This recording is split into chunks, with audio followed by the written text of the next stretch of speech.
अब आपको ग्राफिक जरिए दिखाते हैं कि 38 दिनों में कहां पर हमले हुए हैं, कीव, इरपिन, मारियोपोल और रूसी सीमा में कैसे बेलगोरोद पर हमले हुए हैं। तो देखिए 38 दिनों में कहां पर हमला हुआ, ये तस्वीरें हम आपको दिखाने की कोशिश कर रहे हैं। इरपिन की बात करेंगे, आपको नजर आ रहा है। कीव की बात करेंगे, आपको नजर आ रहा है। बेलगोराद की बात आप करेंगे, आपको नजर आ रहा है। मारियोपोल की आप बात करेंगे, आपको यहां नजर आ रहा है। ये तमाम वो इलाके हैं जहां पर रूसी फौज जंग के 38वें दिन हमला कर रही है। और ये चारों जगह अपने आप में, खासतौर पर ये अगर मारियोपोल की आप बात करेंगे तो ये वो इलाका है जहां पर इस वक्त सबसे ज्यादा बर्बादी देखने को मिल रही है, क्योंकि मारियोपोल में बड़ी संख्या में डिप्लॉयमेंट हुआ है। इधर जंग के 38वें दिन की बड़ी बातें क्या है? रूस के शहर बेलगोरोद पर हवाई हमला हुआ है। ये एक बड़ी बात जंग के 38वें दिन निकलकर सामने आ रही है। दूसरी बड़ी बात क्या है वो भी हम आपको बताएंगे, लेकिन बेलगोरोद पर हवाई हमला हुआ है और यह खबर अपने आप में बहुत बड़ी हो जाती है, क्योंकि पहली बार ऐसा हुआ है कि यूक्रेन के हवाले से दावा किया जा रहा है कि हमने काउंटर अटैक में रूस की सीमा के अंदर हमला किया है। हालांकि यह भी कहा जा रहा है कि ऐसा हो सकता है वो किसी हादसे की वजह से हो। रूसी सीमा में हमले से यूक्रेन का इंकार। यूक्रेन हालांकि इस बात को दोनों तरीके से कह रहा है, कभी कहता हां, कभी कहता है ना। यूक्रेन को यहां पर तमाम ड्रोन मिलने वाले हैं, ब्रिटेन से भी यूक्रेन को मिलेंगे तमाम हथियार, और यूक्रेन को केमिकल हथियार का कवच अमेरिका भी देने वाला है। अभी केमिकल हथियार का कवच अपने आप में बहुत ज्यादा महत्वपूर्ण हो जाता है, क्योंकि यह माना जा रहा है केमिकल हथियारों से हमला जो है वो यहां यूक्रेन पर हो सकता है। यूक्रेन ने रूस में घुसकर क्या मारा है, यह अपने आप में एक बहुत बड़ा सवाल है, क्योंकि बेलगोरोद का ये जो इलाका हम आपको यहां पर दिखा रहे हैं, यहां पर बताया जा रहा है कि एक तेल डिपो में आग लगा दी गई है और भीषण आग लगी है, जिसकी तबाही की, जिसकी बर्बादी की तस्वीरें निकलकर सामने आई हैं। अब ये दो बातें निकल कर आ रही, एक ये हो सकता है रशिया का ट्रैप हो जहां पर यह हमला हुआ हो और इसके बाद रशिया काउंटर अटैक में एक आधार बनाकर बहुत बड़ा हमला यहां पर यूक्रेन पर कर दे। दूसरा, अगर यहां पर वाकई में हमला यूक्रेन ने किया है तो क्या यूक्रेन इस जंग को अब और ज्यादा विध्वंसक बनाने के मूड में है? यह अपने आप में एक बहुत बड़ा सवाल है। क्या यह जंग बहुत ज्यादा बढ़ सकता है? ये देखिए बेलगोरोद जिसका जिक्र हम कर रहे थे, उसकी तस्वीरें इस वक्त हम आपको दिखा रहे हैं और यहां पर तेल डिपो में यह भीषण हमला हुआ है। तेल डिपो में हमले की तस्वीरें हम आपको दिखा रहे हैं।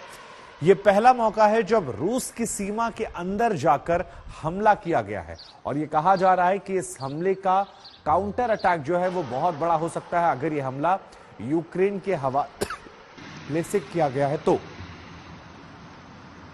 ये तमाम तस्वीरें इस वक्त हम आपको दिखा रहे हैं बेलगोरोद की। तेल डिपो में यहां पर हमला हुआ है। हालांकि इसको लेकर दो बातें, एक बात यह है कि ऐसा हो सकता है कि ये किसी हादसे का शिकार हुआ हो, ऐसा हो सकता है कि ये रशिया का फॉल्स ट्रैप हो, और तीसरी जिसकी संभावना कम है कि यूक्रेन ने रूस की सीमा में जाकर हमला किया।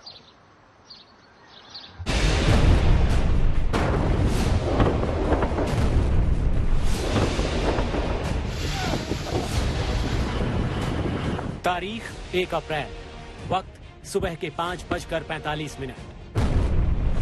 आसमान में आग का गुबार उठता है और फिर तेज धमाकों से पूरा इलाका दहल जाता है। इस दौरान आसमान में बेहद ऊंचाई पर एक हेलीकॉप्टर उड़ता दिखता है और उसके बाद तेल डिपो पर S-8 रॉकेट फायर होते दिखते हैं, जिसके बाद रूस का ये तेल डिपो आग का गोला बन गया। ये युद्ध के 37वें दिन यूक्रेन के धमाकेदार पलटवार का विस्फोट है, जिसने बॉर्डर से 40 किलोमीटर दूर रूस के बेलगोरोड शहर में एक तेल डिपो को एयर स्ट्राइक में स्वाहा कर दिया।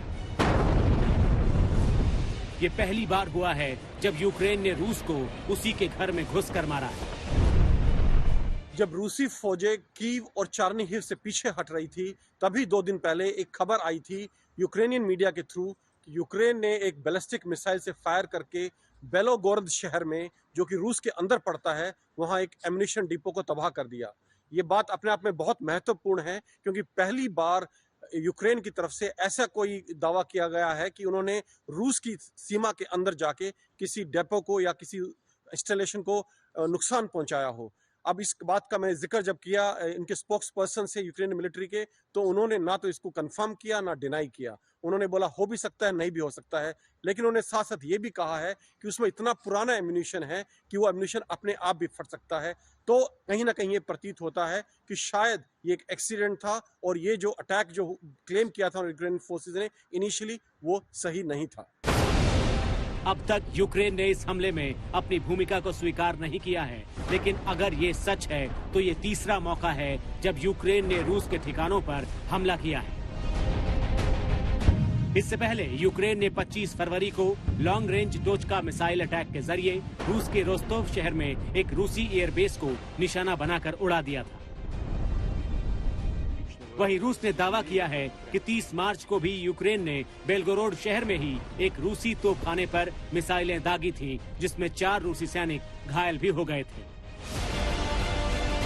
लेकिन रूस की सीमा में घुसकर यूक्रेनी फौज ने पहली बार पलटवार किया है और तेल डिपो में उठती आग की लपटें इसकी गवाही दे रही हैं। इससे रूस बुरी तरह बौखला गया है और उसने यूक्रेन के साथ शांति वार्ता से वॉकआउट करने की धमकी दे रहा है। लेकिन पश्चिमी देशों की खुफिया एजेंसियों को शक है कि ये हमला खुद रूस ने अंजाम दिया है और इसकी वजह भी है। रूस के एक निष्कासित राजनेता ने एक हफ्ते पहले ही दावा किया था कि रूस फॉल्स फ्लैग अटैक के तहत अपने शहरों पर फर्जी हमले कर सकता है। रूसी सिक्योरिटी सर्विस अपने वेपन फैक्ट्रीज पर हमले कर अपने नागरिकों को मार सकती है। इन फर्जी हमलों के जरिए रूस यूक्रेन पर हमले तेज करने का बहाना बना सकता है। ये कहना बहुत मुश्किल है अभी कि क्या ये फॉल्स फ्लैग ऑपरेशन था रशिया के द्वारा जो बेलोगोरद में एम्यूनिशन डिपो में एक्सप्लोजन हुआ है। देखिए, फॉल्स फ्लैग ऑपरेशन वो होता है जो एक कंट्री वो कार्रवाई करती है ये दिखाने के लिए कि दुश्मन ने ऐसा किया है ताकि वो अपने फर्दर किसी एक्शन को जस्टिफाई कर सके दुश्मन के ऊपर हमला करके।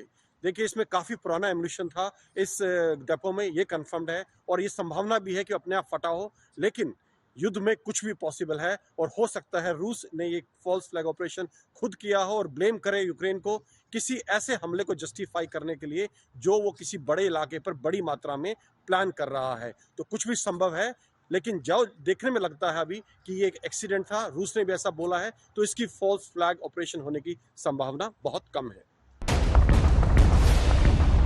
युद्ध में कयास लगाना कोई बड़ी बात नहीं। रूस के तेल डिपो पर हमला खुद रूस की कारस्तानी भी हो सकती है और यूक्रेन की हिमाकत भी, क्योंकि रूस बॉर्डर पर यूक्रेन लगातार बढ़त बना रहा है और रूस के कब्जे से अपने इलाकों को वापस ले रहा है, जिससे पुतिन की टेंशन बढ़ चुकी है और ज़ेलेंस्की के इरादे बुलंद हो रहे हैं। Ось цей березень і 5 днів лютого загарбники намагаються. हम किसी पर भरोसा नहीं करते, हमें किसी की चिकनी चुपड़ी बातों पर भरोसा नहीं। असली हालात देखने हैं तो युद्ध क्षेत्र को देखो। हम हार नहीं मानेंगे और अपने 1-1 मीटर जमीन के टुकड़े और हर इंसान के लिए लड़ेंगे। Що це нагадує не людей, а щось потойбічне. युद्ध के 37 दिन बाद रूस अब थकता हुआ दिख रहा है और यूक्रेन अब डिफेंसिव से अटैकिंग पोजीशन लेता दिख रहा है। लेकिन युद्ध का अंत होता कहीं से भी नजर नहीं आ रहा। यूक्रेन के इस हमले के बाद पुतिन कोई बड़ा हमला भी प्लान कर सकते हैं। राजेश पवार के साथ गौरव सावंत, कीव, यूक्रेन आज तक।